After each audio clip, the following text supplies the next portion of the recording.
Welcome to the monthly edition of the Tidbits in Time Almanac.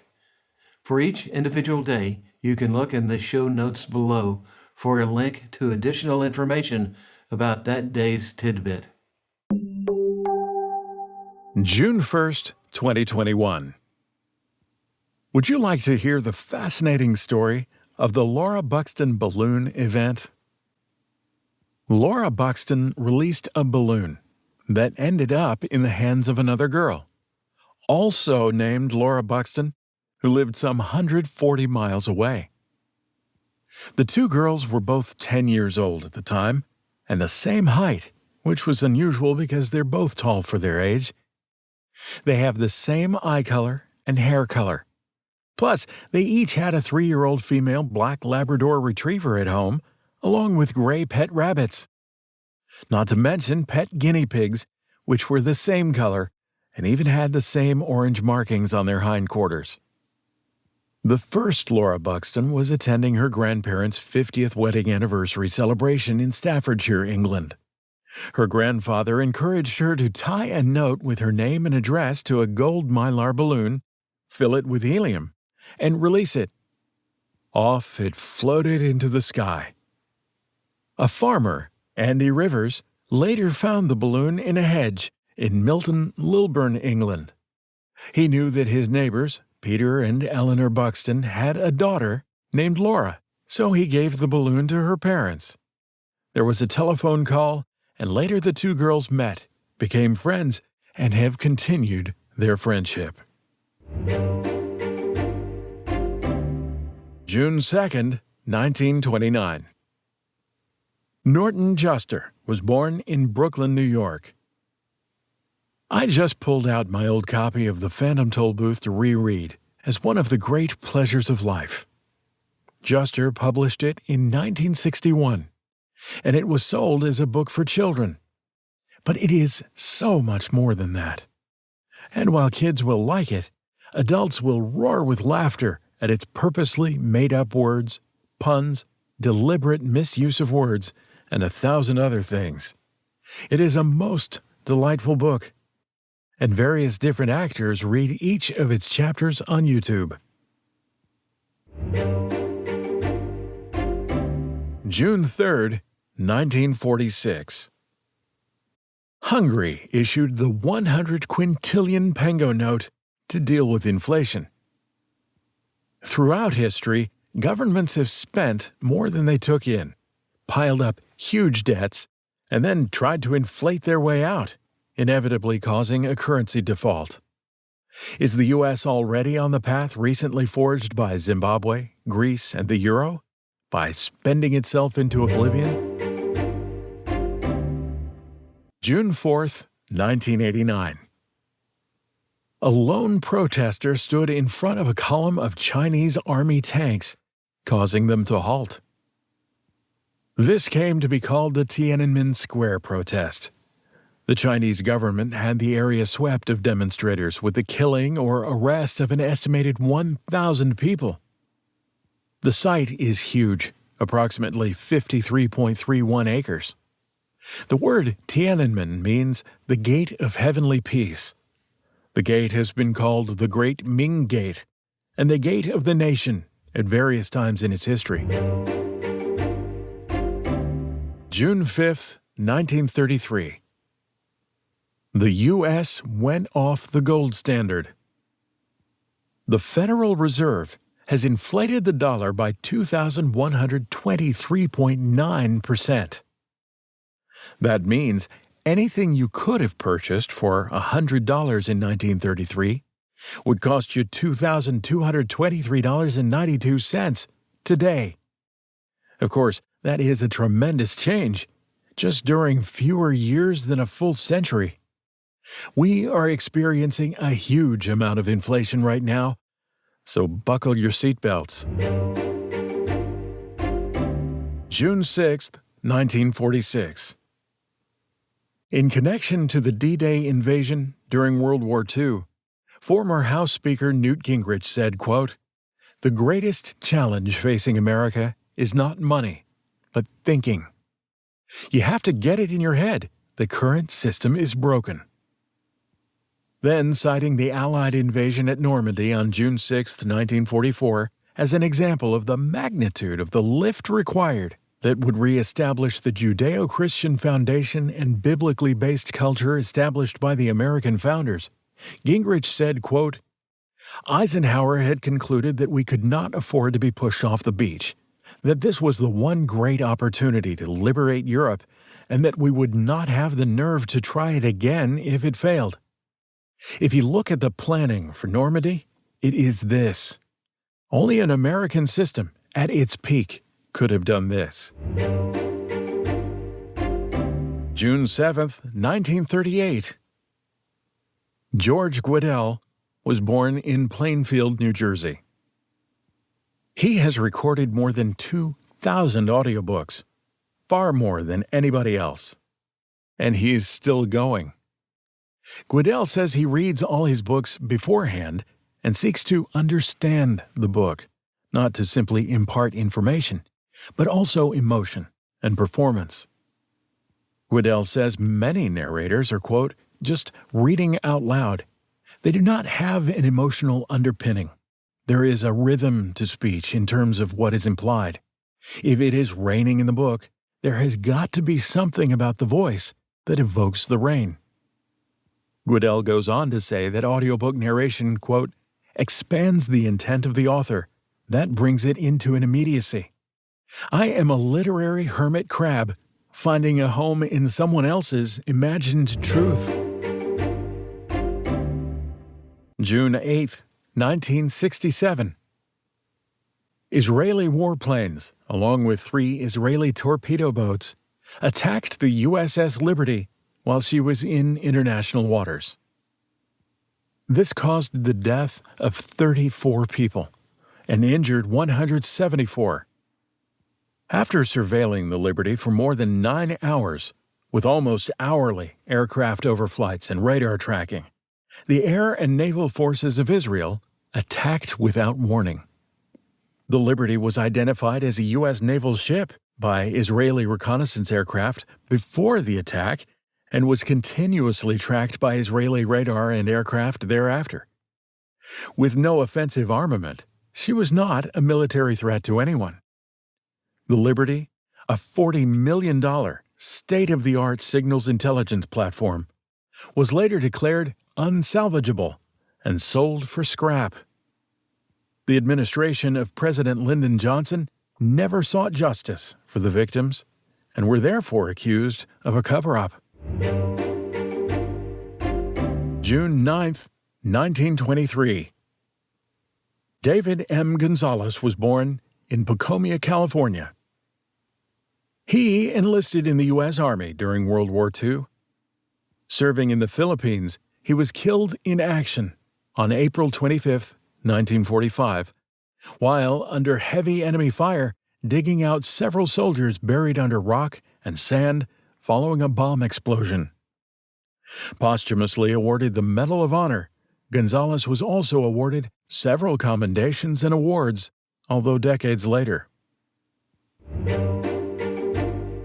June 10, 1935.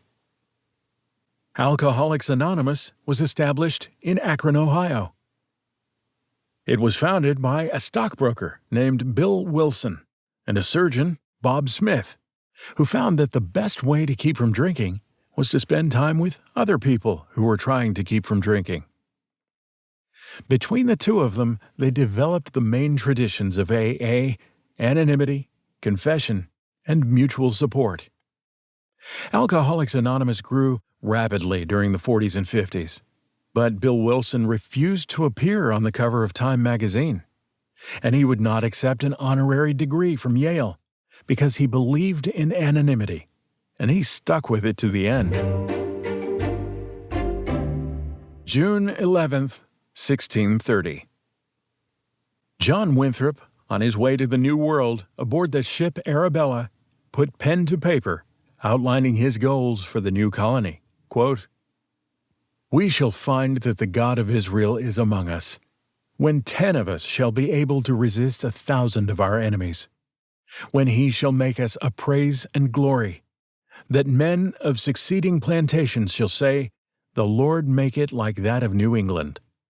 For we must consider that we shall be as a city upon a hill. June 12, 1929. Anne Frank was born in Frankfurt am Main, Weimar, Germany. Anticipating the upcoming Holocaust, in 1933 her family immigrated to Amsterdam in the Netherlands. They got out of Germany, but not far enough. She and her whole family were captured and died in concentration camps. On her 13th birthday, in 1942, Anne Frank got a diary as a present, which she used to chronicle her life. The diary entries were published and became one of the most read books in the world. June 13th, 1970. The Beatles released a song written by Paul McCartney, The Long and Winding Road. It was the last Beatles song to hit number 1 in the U.S. Shortly after recording it, the group gave it to Phil Spector to arrange. Spector added harps, horns, strings, an orchestra, and a choir of women.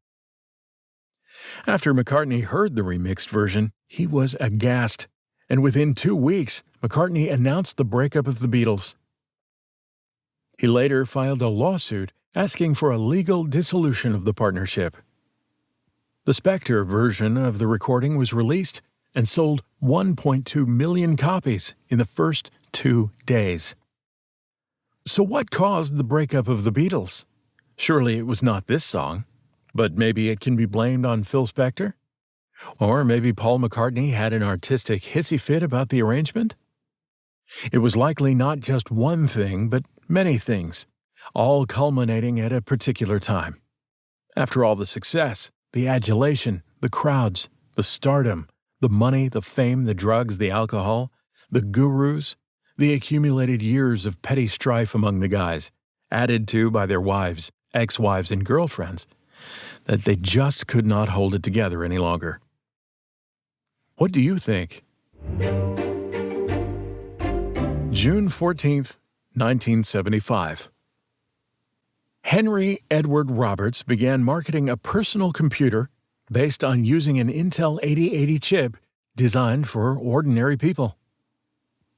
Popular Electronics magazine featured it in a January 1975 story. The Altair 8800 just had some lights on the front, and it was hard to program.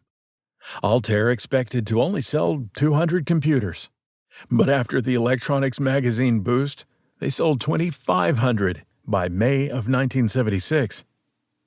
Paul Allen and Bill Gates bought an Altair, then wrote a program for it in BASIC, which they later sold to the manufacturer. June 15th, 1479. Mona Lisa was born in Florence, Italy. She was the subject of the famous painting by Leonardo da Vinci. Lisa was married at age 15 to a cloth and silk merchant and shoemaker. She became a mother to 5 children and lived an ordinary and comfortable middle-class life. Upon his death, her husband returned to her dowry, her clothing, and her jewelry, and other funds, thanking her for always acting with a noble spirit and as a faithful wife, his wishing and hoping that she shall have all she needs. June 16th, 1829. Geronimo was born near Gila River, Arizona. A Chiricahua Apache, Geronimo led raiding parties into Mexican locations in revenge for the killing of his wife and children. When he began attacking Americans, the cavalry went after him, and he surrendered. It is rumored that 6 members of the Yale secret society Skull and Bones, including Prescott Bush, stole the skull of Geronimo and took it back to New Haven, but the rumor has never been proven. June 17th, 1972. A security guard, Frank Wills, at the Watergate office building and apartment complex in Washington, D.C., noticed that the locks of several doors had been taped in the open position. He removed the tape, but an hour later when he made his rounds, he found the doors retaped. So he decided to call the police. 5 men were caught: Bernard Barker, James W. McCord Jr., Frank Sturgis, Eugenio Martinez, and Virgilio Gonzales. Along with 2 accessories, G. Gordon Liddy and E. Howard Hunt Jr., they were convicted in January 1973. This by itself would probably not have brought down President Richard M. Nixon, except that it indirectly caused the testimony before Congress by Colonel Alexander P. Butterfield on July 13, 1973, when he blabbed that there was a secret tape recording system at the White House. Nixon resigned on August 9, 1974. Much of this was happening at about the same time as Nixon fought inflation by putting on mandatory wage and price controls, endorsed the Equal Rights Amendment, kicked Taiwan under the bus, invented the new departments of OSHA, EPA, and CPSC, caused the international currency default of the U.S. by the closing of the gold window, and presided over the Arab oil embargo. The nation was in terrible turmoil during those days. June 18, 1841. Lester Frank Ward was born in Joliet, Illinois. He introduced sociology courses to schools. He believed that social forces could be guided at a macro level using universal mandatory public schooling. He believed that societies could reduce what he called waste by central planning. He believed that elites could use scientific legislation to form a good society. He never was able to solve the problem that elites are not usually altruists, and in his writings he assumed that the masses could be controlled by linear thinking, never understanding that in dynamic systems there are always unintended consequences that are in most cases unknown and in many other cases unknowable. June 19, 2022. Father's Day, the companion to Mother's Day last month. It is sometimes difficult to find an appropriate gift, but check the show notes below for a site with some ideas for you. June 20th, 1782. The U.S. Congress adopted the Great Seal of the United States. Because of the uniting of the 13 colonies, Triskaideka is a prominent theme. Above the head of the eagle, there is a radiant constellation of 13 individual stars, arranged as a 6-sided star. The shield has 13 separate vertical stripes. In its talons, the eagle is clutching 13 arrows on one side and 13 olive branches on the other, with its beak turned toward the olive branches. On the other side of the seal there are enigmatic symbols, like an unfinished pyramid with 13 strata, 1776 engraved on the base, and an eye floating on top, with the Latin Novus Ordo Seclorum slogan. June 21st, 1779. During the War for American Independence, Spain came to the aid of the American colonists by formally declaring war on Great Britain. They supplied Spanish forces, mounting an assault on British territory from Louisiana. King Carlos III commissioned Bernardo de Galvez to conduct a campaign against the British along the Mississippi River and the Gulf Coast. In order to feed his troops, Galvez sent an emissary, Francisco Garcia, to Texas Governor Domingo Cabello y Robles, requesting the delivery of Texas cattle to Spanish forces in Louisiana. Accordingly, between 1779 and 1782, 10,000 cattle were rounded up on ranches belonging to citizens and missions of Bear and La Bahia. Rancho de la Mora was typical of these ranches, and escorts were provided from small posts like the Fuerte de Santa Cruz del Cibolo to Presidio La Bahia, the assembly point. Texas rancheros and their vaqueros trailed these herds to Nacogdoches, Natchitoches, and Opelousas for distribution to the Galvez forces. Fueled in part by Texas beef, Galvez and his men defeated the British in battles at Manchac, Baton Rouge, Natchez, Mobile, Pensacola, and New Providence in the Bahamas. Galvez was busy preparing for a campaign against Jamaica when peace negotiations ended the war. June 22, 2022.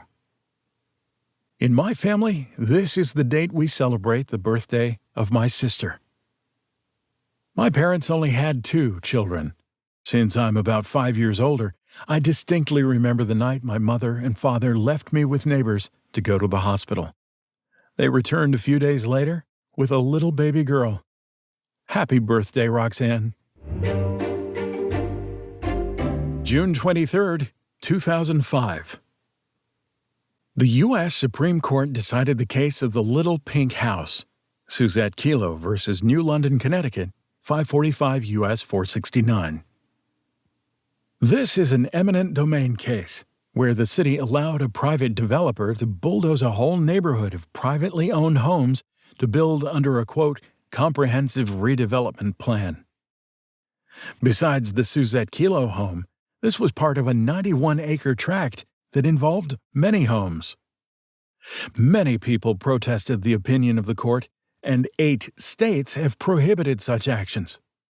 The dispute resulted in a movie about the Little Pink House that came to theaters in 2018. June 24, 1982. In a 5-4 decision, the U.S. Supreme Court, in the case of Nixon versus Fitzgerald, 457 U.S. 731, ruled that the president is entitled to absolute immunity from legal liability for civil damages based on his official acts. The court, however, emphasized that the president is not immune from criminal charges stemming from his official or unofficial acts while he's in office. The court observed that the president was subjected to constant scrutiny by the press.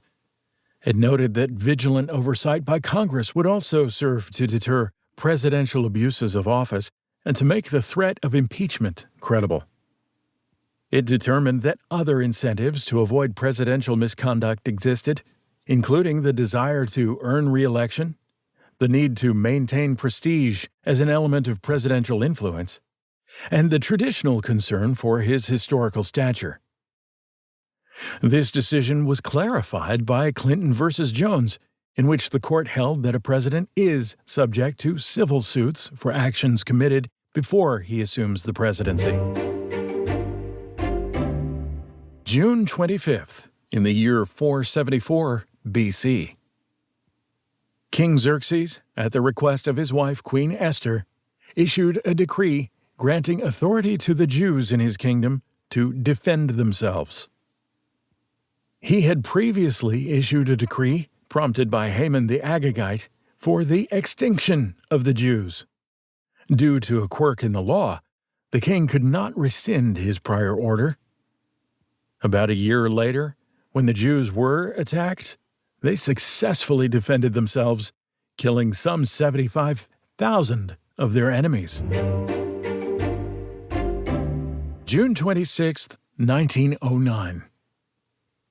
Andreas Cornelius van Kuik, who used the name Colonel Tom Parker, was born in Breda, the Netherlands. As a young man, he came to the United States and worked as a carnival barker, involved himself in short cons, and served a stint in the U.S. Army. His first music promotion client was Gene Austin, then Eddie Arnold, and later Hank Snow. After helping singer Jimmy Davis in his election to the governorship of Louisiana, he was named an honorary colonel in the non-existent Louisiana Militia. An extremely shrewd manager, he came to represent Elvis Presley in 1955, and until Elvis's death, Parker guided all aspects of the famous singer and movie actor's career at a commission of 50%. Despite the exorbitant percentage, many feel that Elvis would not have become such a huge star without the Colonel representing him. What do you think? June 27, 1976. Operation Thunderbolt. An Air France Airbus A300 commercial flight took off from Tel Aviv, Israel, with a final destination in Paris, France. It stopped in Athens, Greece, and picked up 58 additional passengers, though inadvertently 2 Palestinian and 2 German hijackers boarded. The plane was diverted to the airport at Entebbe, Uganda, and landed there. The hijackers released some hostages, but they retained 106 people, making demands for some 53 Palestinian prisoners to be released from Israeli prisons. The Israeli government attempted a diplomatic solution, but failed. Then they called upon their Mossad to attempt a rescue. 4 Lockheed C-130 aircraft were loaded with about 100 soldiers and their equipment and flown about 2,500 miles to Entebbe, at an altitude of about 100 feet to avoid detection. 4 hostages were killed, 12 rescuers were wounded, and 1 rescuer was killed, the brother of Benjamin Netanyahu, who later became the Prime Minister of Israel. There was a great movie made about this called The Raid on Entebbe. June 28, 1914. Lester Roloff was born in Dawson, Texas. After being called to preach at age 18, he entered Baylor University in Waco, Texas, taking a milk cow with him to sell the milk for tuition money. He later attended Southwestern Baptist Theological Seminary in Fort Worth, Texas, after which he began preaching in southern Texas before taking pastoral duties in Houston and later Corpus Christi, Texas. He began broadcasting on the radio, calling his radio show The Family Altar. He preached against communism, alcohol, tobacco, drugs, gluttony, and psychology. He later set up what he called Rebecca homes for homeless girls. The state of Texas claimed licensure authority of such homes, and Roloff fought that in court, using the First Amendment to the U.S. Constitution. He sometimes lost and had to spend a few days in jail. Lester Roloff died in a plane crash in 1982. June 29, 1895. Paul Vincent Galvin was born in Harvard, Illinois. He founded the Motorola Corporation. He developed car radios and home radios, capitalizing on an important trend. After perfecting a working car radio, he drove his Studebaker 815 miles from Chicago to Atlantic City, New Jersey, in 1930. He set his car up near the Radio Manufacturers Association convention, and he turned the radio up all the way, attracting quite a few orders for his design. Motorola Corporation became a huge company under his leadership. June 30th, 1953. The first Chevrolet Corvette rolled off the assembly line in Flint, Michigan. It is known as the Halo car because it is so distinctive that it has a halo effect on all the other cars that General Motors makes. The Corvette became known as the American sports car when it was featured in the 1980s television show Route 66. It became synonymous with freedom and adventure, ultimately becoming the most successful concept car in history. That's all for now. I look forward to hanging out with you next month. To get tidbits emailed to you for free, please visit tidbitsintime.com.